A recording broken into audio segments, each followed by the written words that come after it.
बड़े हाँ ये बानी आओ अभी मजा आएगा ना भिड़ो।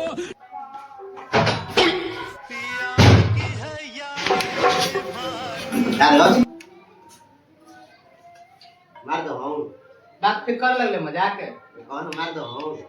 ओ दिन मरले बड़े परसो ओकरा मजाक में न लागी हई तू मजाक करत रहे वैसे ही लगता है ना तू मजाक करत रहे हम जाके घरे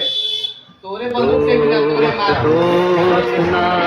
रे अरे हम मजाक ना करो रे सुन रे ना हमने आई तू मजाक करत रहे हमरो मार देबे तो लाइफ याद भैया आज लोकल बा